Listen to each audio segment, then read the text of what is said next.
إذا قال عصرت عمت أبجز أستحب مس وتصوال حدا زعمن سبعين برن كله أبز مدري زنبر سب ناتوس خون مستر علوهم برجتون نايزوازه حسب مستر تزوت هذا ويكلت سب يجرم خون نيزي أجنا نحد حجر زي كنا نتزانت السمع زبلة كم زعلوا دي زبلت راح زي كناس بمهر مجرب لب ولد زانت خون علو أمبر حق أني زانت زي كون زي مثل زبلهم عبشان شعات ميتن حمسان كلتن أو حدا ناي حبتام جزا مشت مدري نايت أكسيد دمس تسمع كابزتها بقيسون قرابتي تاك ألات إفونا بوليس يدولمون بوليس متسيون بحيلنا تمقاص ومسكفتهم يتجازف حبتن آتي ونبرم أبت سالونون وانا جزا فريد بتقيت تقاتلو مسرخبهم بوليس بالقلت انك نتجازا نمفتاش نابك قدامي دربي نتجازا كوتاس ناب كل مسقاب بلغنا نوال حادك ركوي كرعي كعلون دهر قرب جنا كاب حادك في أوقات يسم أموم حاسس أنت ولقى حجون ولا حدا كرخوي كعلون يقداس نابت مدك أسك في المستتصق جنا أوشت صندوق أقدمهم سمعوا أوقات دقيهم كسمعوا كعلون بولايس بسم بعد شو قاعدهم أنداوت أوت ومن يخي عبز وشتي صندوق أنت يتقبل لك أنت بالمسحاتهم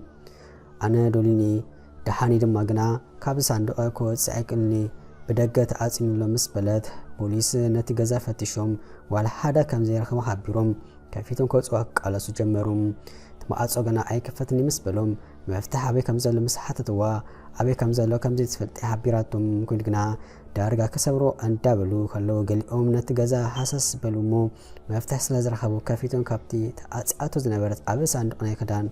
أو تصوا كنون ولا حدا زقات أما نجركوا أنت زين برا بتكستت جنا تسنا بدانا برات أنتي كم سافرون مسحة توا زيت تسبي وزان تانا جرتهم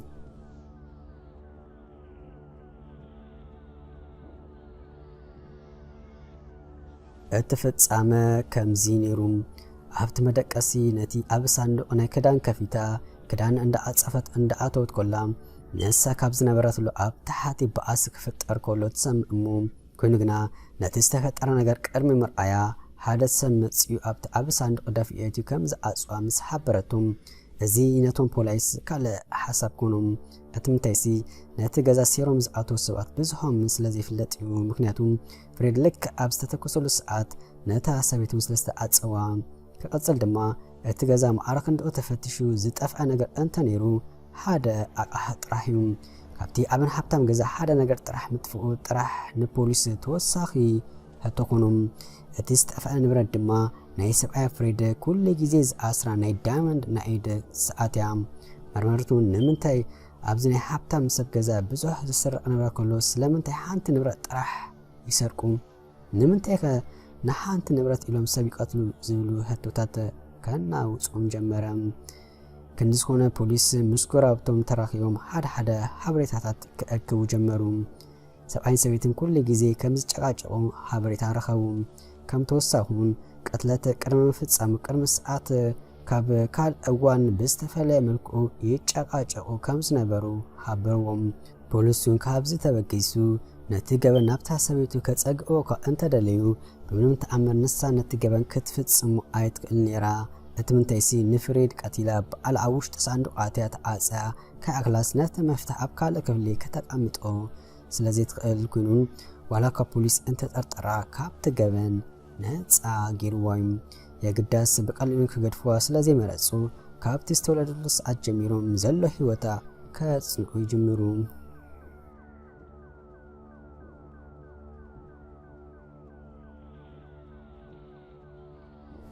دولي ابشان شمونتم سمانان اب جرمن استولدت كون كلا ابشان چاتم 00 كاب جرمن وصيانا امريكا بمغواز نفريد تمرقوم فريد ما حدا كابتوم حابتما زبحال سوات كون كله قوت زبل ولف الكوليس نبرم بتحدد ما كاب سرح مبزوح استلعله سبعايا بزوح ابغزا سلازي ركب بصمو استلعله حدارون فحفها اندا فطري مصنيروم ابشان چاتميتن 18 ناب كاليفورنيا غزا خيرو خلوم قراوتن كل غزي سب عين سبيتن كچقاچقو او اكبلو يزونيروم بوليسون بستخالو اقمي دولي منالبات كاله بهو تراخه وديك حلو بمبال صبون غيرم كا انت دليو بجكا سب اكل كم زي لكردو كعلوم ኮይኑ ግና ፖሊስ ነዚ ኩሉ ነገር ሪኦም ንዶሊ ካብ መጠርጠር ካል ኣማራፂ ኣይነበሮምን ኣብ መንጎ ዶሊ ካብቲ ዘላቶ ገዛ ወፂኣ ናብ ካልእ ከተማ ንምንባር ትኸይድ ክትከይድ ከላ ግና ንበይና ዘይኮነሲ ነቲ ጠበቃ ሄርማን ከም ኣርካ ጌራ ናይ ሰብኣይ ሃብቲ ቋፀረላ ተማእላእቶ ነይራ የግዳስ ከምቲ ዝመተ ሰብኣይ እዙን ካብ ምብዛሕ ስራሕ ዝተልዓለ ኣብቲ ገዛ ዝውዕሎ ንቁሩብ ሰዓታት ጥራሕ ነይሩ ኮይኑን ከም ቀደማ ጽሙዕ ይስምዓ ዝነበረ ካብዚ ብዝተልዓለ ዶሊን ካልእ ሮይ ዝበሃል ኣፍቃሪ ሓዘት ፍሬድ ምስ መተ ድሕሪ 1 ዓመት ሞት ፍሬድ ዝሓዞ መርማሪ ኣብቲ ቤት ጽሕፈት ናይቲ ጠበቃ ከይዱ ምስኡ እንዳተዛረበ ከሎም ንዝርአየ ነገር ክኣምን ተጸገመ ኣብ ኢድ ናይቲ ጠበቃ እታ ዝተፈአተ ናይ ዳይመንድ ሰዓት ተኣሲራ ብምርኣዩ ልዕሊ ዓቐን ሰንቢዱ ዝተገረመ ኮይኑን ነቲ ሰዓት ካበይ ከም ዝረኸበ ምስ ሓተተ መርማሪ ዶልያ ከም ሕያብ ሂዋትኒ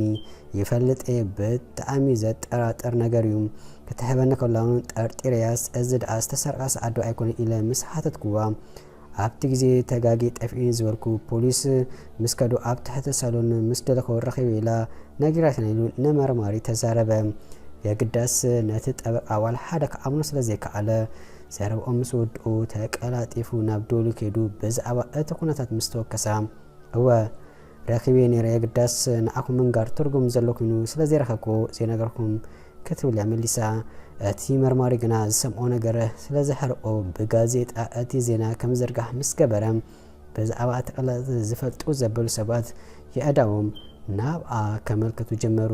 በዚ ዝተሰናበደ እቲ ኣርካ ሮይ ናብ ፖሊስ ብምኻድ ዝናዘዞ ነገር ኣለኒ ዶሊ ሓደ ግዜ ሽጉጥ ካሃብ ኣላ ሂዋት ነይራ ኣነ እውን ናብ ሩባ ሰንደያ ይብለሙ ፖሊስ ናብቲ ሩባ ከይዶም ቀድመ ፍታሾም ግና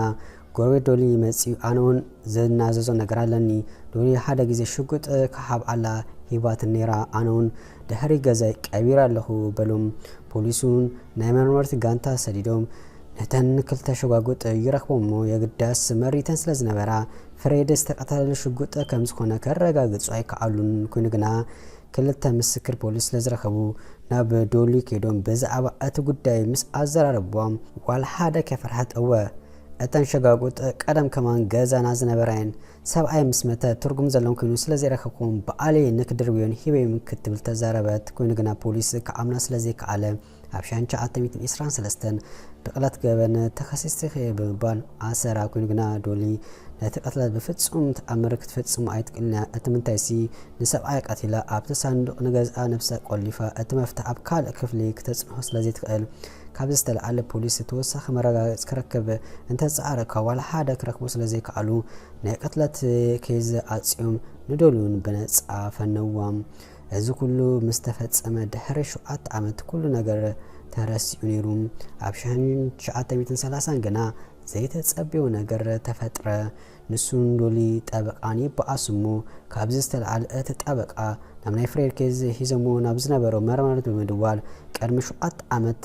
ክራኸብ ከለና እቲ ሓቂ ኣይነገርኩም ብዛዕባ ሞት ፍሬድ ንስኹም ካብ ክትግምቱን ለዓሊ ይፈልጥ ከማና ኣብ ቤት ጽሕፈተይ ኩሉ ታሪክ ሪቅ ቁፅር ኣቢሉ ዝፈልጥ ሰብ ይጽበይኩም ኣሎ ምስ በሎም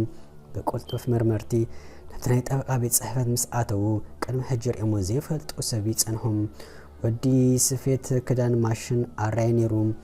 ንሱ ዝነገሮም ታሪክ ድማ ዋላ ሓደ መርማሪ ክግምቱ ኣይኮነን ክሓስቦ ዘይክእል ዝተወሳሰበ ነገር ነይሩ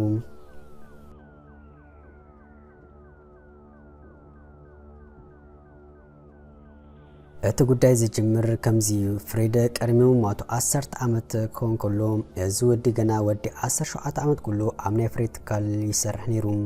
ኣብ 1913 ሓደ ግዜ ዶሊ ንሰብኣያ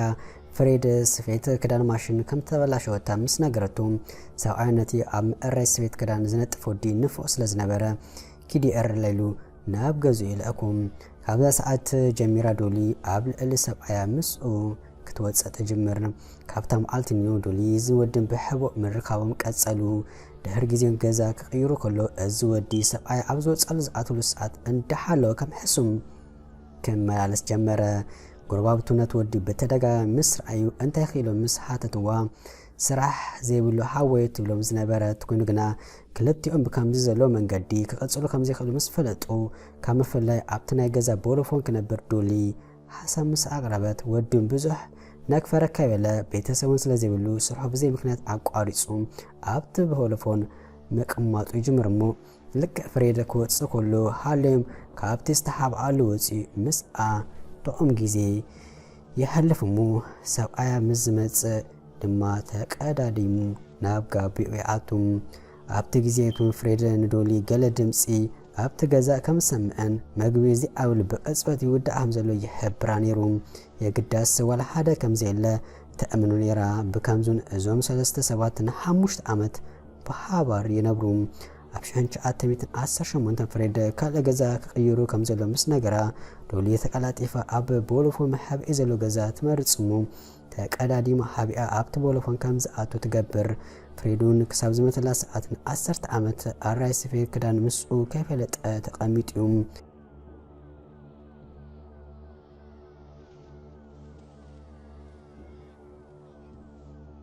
ኣብታ ዝመተላ መዓልቲ ምሸት ከም ዓመሉ ኣብ ቦሎፎን ከሎ ፍሬድ ሰኺሩ ምስ ሰበይቱ ኣውኣ ክብል ይሰምዕ እሞ ፍሬድ ንዶሊ ክቐትለይ ስለ ዝበለ ካብቲ ዝነበረ ወፂኡ ፍሬድ ናብ ዘሎ ክፍሊ ብምኻድ ሽጉጥ ኣብ ገጹ ምስ ገበረሉ ፍሬድ ብዝርአዮ ነገር ይገረም እቲ ምንታይሲ ንኡን መወዳእታ ግዜ ዝረአዮ ቅድሚ 10 ዓመት ኣብ ካልእ ከተማ ስለ ዝነበረ እዩ ከም ተወሳኹን ኣብታ ምሸት ኣብ ገጹ ምስ ረአዮ ክስም በድግድን እዩ ኮይኑ ፍሬድ ነታ ሽጉጥ ከምጥሎ እንዳፈተነ ከሎ ወዲ ስለ ዝተኮሰ ኣብ ኣንከሎ ፍሬድ ይመውት ኣብዚ ሰዓት ዶሊ ንክልቲኦም ካብ ጸገም ዘናግፍ ሜላ ትፈጥር ንሱን ነቲ ኩነታት ሰርቂ ክተምስል ቀዳማይ ወዲ ንኣ ኣብቲ ሳንዱቕ ኣውፂ መፍትሕ ኣብ ካልእ ክፍሊ ምቕማጥ ካልኣይ ድማ ንኣ ምስ ኣፀዋ ኣብታ መሓበኢቲ ቦሎፎን ምድያብ እዩ እቲ ምንታይሲ ነቲ ቦታ ብጀካ ዶሊ ዋላ ሓደ ስለ ዘይፈልጦ ፖሊሱን ሽዑ መፂኡ ገዛ ክፍትሽ ከሎ ኣብ ላዕሊ ተሓቢኡ ነይሩ